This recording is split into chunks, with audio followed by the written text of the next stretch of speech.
یہ مجسمہ جو آپ اپنی اسکرین پر دیکھ رہے ہیں یہ کس کا ہے، اور آخر اس بچے کا مجسمہ یورپ کی گلیوں میں کیوں لگا ہوا ہے، اور آخر کیسے ایک بچہ ہزاروں لوگوں کی آزادی کا سبب بنا، اور اس بچے کا نام کیا تھا، اور آخر ایک پاکستانی بچہ یورپ میں اتنا مشہور کیسے ہو گیا۔ یہ سب جاننے کے لیے ویڈیو آخر تک ضرور دیکھیے گا۔ السلام علیکم دوستو، میرا نام شامیر ہے اور آپ اس وقت موجود ہیں یوٹیوب کے ایک چینل بڑا اور اچھا سوچو پر۔ دوستوں، ہم پاکستانیوں کو یہ تو پتا ہے کہ کون سے اداکار کے کون سے بچے ہیں اور ان کے نام کیا ہیں، اور ہمیں یہ جاننا اچھا بھی لگتا ہے کہ اس کی لائف سٹائل کیسی ہے، یعنی وہ زندگی کیسے گزارتا ہے۔ ہمیں یہ بچکانا چیزیں جاننا تو اچھی لگتی ہے، لیکن ہمیں اقبال جیسے لوگوں کے بارے میں جاننا بالکل بھی پسند نہیں ہے۔ چلیں اب میں آپ کو اقبال کی سچی اور حقیقت پہ مبنی کہانی سناتا ہوں۔ دوستو، اقبال مسیح 1983 میں شیخو پورہ کے نوائی شہر مرید کے میں پیدا ہوا۔ دوستو، اقبال کی والدہ ایک کارپیٹ فیکٹری میں بہت ہی کم تنخواہ پر کام کرتی تھی۔ ایک مرتبہ اقبال کے بڑے بھائی کی شادی کے لیے اس کی ماں نے ارشد نامی ایک آدمی سے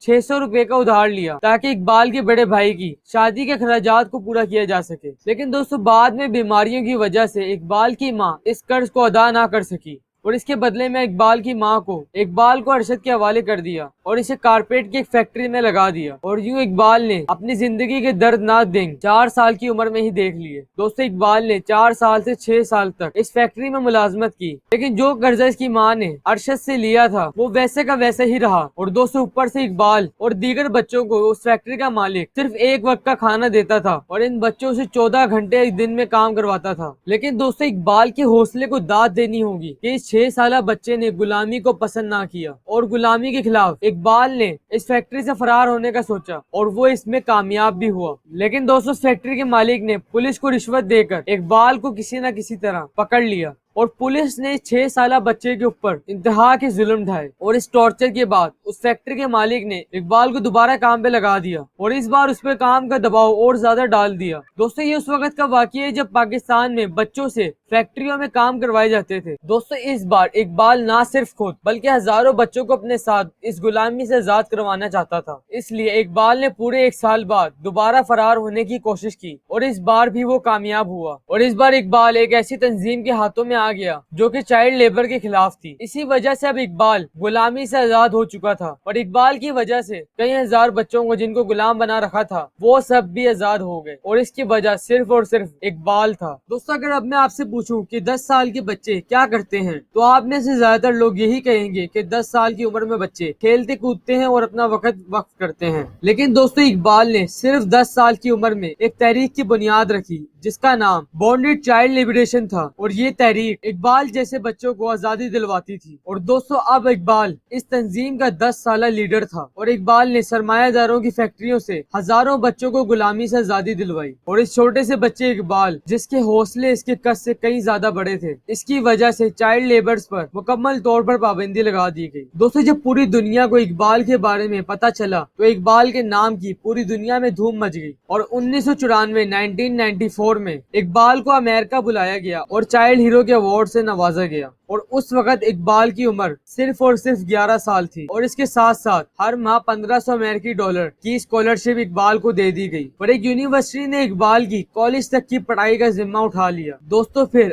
بچوں کے حقوق کے لیے کام کرنے والی عالمی تنظیموں نے اقبال کو پہلے سویڈن اور پھر امریکہ کے مختلف اسکولوں میں بلایا تاکہ وہ وہاں کے بچوں سے بات چیت کر سکے، اور دوستو پھر انہی اسکولوں کے بچوں نے اپنی اپنی پاکٹ منی سے ایک فنڈ قائم کیا جس کی مدد سے آج تک پاکستان کے 20 اسکول چل رہے ہیں۔ اور پھر دوستو اس ہیرو نے یعنی اقبال نے 2 سالوں کے اندر 4 سال کی تعلیم مکمل کی۔ دوستو، آپ کو بتا دیں کہ اقبال کی عمر کے لڑکوں کے مقابلے میں اقبال بہت چھوٹا نظر آتا تھا، لیکن اس کے قد کے مقابلے میں اس کی سوچ اور حوصلہ بہت زیادہ بڑا تھا۔ 1995 میں امریکہ سے واپس پاکستان آیا تھا اور اپنے گاؤں میں سائیکل چلا رہا تھا تو اس دوران ایک نامعلوم انسان نے فائرنگ کر کر اس ہیرو کو شہید کر دیا۔ اقبال کو کس نے شہید کیا یہ بھی ہم آپ کو بھی بتاتے ہیں، لیکن پہلے ہم آپ کو یہ بتاتے چلیں کہ اقبال کے شہید ہونے کے بعد کینیڈا کے مقامی نوجوانوں نے فری دی چلڈرن نامی ایک تنظیم کی بنیاد رکھی، اور اس کے علاوہ اقبال مسیح چلڈرن فاؤنڈیشن کی بھی بنیاد رکھی گئی، اور یہ تنظیم ان بچوں کو علم دیتی تھی جن سے کمپنیاں مزدوری کرواتی تھی۔ دوستو، آپ کو یہ جان کر حیرانگی ہو سکتی ہے کہ کینیڈا میں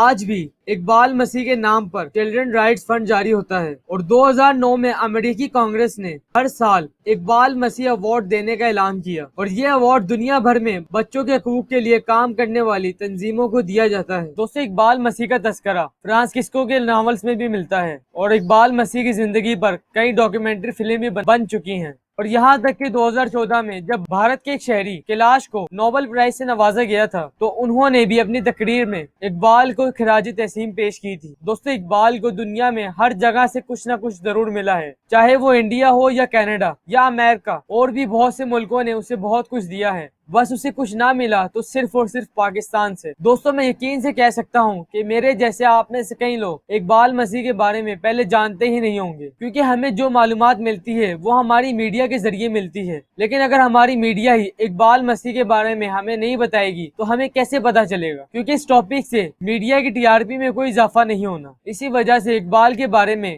بتانے سے ان کا کوئی فائدہ نہیں ہے۔ دوستو، اس میں کہیں نہ کہیں ہم سب پاکستانیوں کی بھی غلطی ہے، کیونکہ دوستو ان میڈیا چینل کی جو ٹی آر پی بڑھتی ہے وہ ہماری ہی وجہ سے بڑھتی ہے۔ جو پروگرام ہم دیکھنا پسند کرتے ہیں اسی کے اوپر یہ میڈیا چینل زیادہ توجہ دیتے ہیں۔ اگر ہم یہ چیز دیکھنا پسند نہ کریں تو یہ اس کی جگہ ہمیں وہ چیز دکھائیں گے جس میں ہماری دلچسپی ہے۔ دوستو، اگر ہماری دلچسپی اس میں ہے ہی نہیں کہ ہم اقبال جیسے لوگوں کے بارے میں جانیں تو یہ میڈیا ہمیں اس بارے میں نہیں دکھائے گی، کیونکہ اس بارے میں ہم خود نہیں دیکھنا چاہتے، اس سے انہیں ٹی آر پی نہیں ملے گی، اور یہ لوگ بس ٹی آر پی کے پیچھے ہی بھاگتے ہیں۔ تو سب میں آپ کو بتاتا ہوں کہ اقبال مسیح کو کس نے شہید کیا ہے۔ کچھ لوگوں کا کہنا ہے کہ اس فیکٹری کا مالک جس کے پاس پہلے اقبال کام کرتا تھا اس نے اقبال کو قتل کروایا، اور کچھ کا کہنا ہے کہ اقبال کو ایک نشئی نے مارا ہے۔ لیکن دوستوں، میں آپ کو یہ بتاتا چلوں کہ اقبال شہید ہوا ہے، اور شہید کبھی مرتا نہیں ہے، اور آج تک یہ پہلی سلجھ نہیں سکی کہ اقبال کو آخر شہید کس نے کیا تھا۔ دوستوں، نہ ہم جاننا چاہتے ہیں اور نہ ہی ہماری میڈیا نے اقبال کے بارے میں ہم سب کو بتانا ہے۔ اس لیے اگر آپ میں سے ایک بندہ بھی لوگوں تک اقبال کی معلومات پہنچانا چاہتا ہے تو اس ویڈیو کو زیادہ سے زیادہ شیئر کریں تاکہ لوگ اقبال کے بارے میں جان سکیں۔ میں آج آپ کو نہیں کہوں گا کہ لائک کریں، سبسکرائب کریں، بس اس ویڈیو کے ذریعے اقبال کی سچی اور حقیقی کہانی کو لوگوں تک ضرور پہنچائیں۔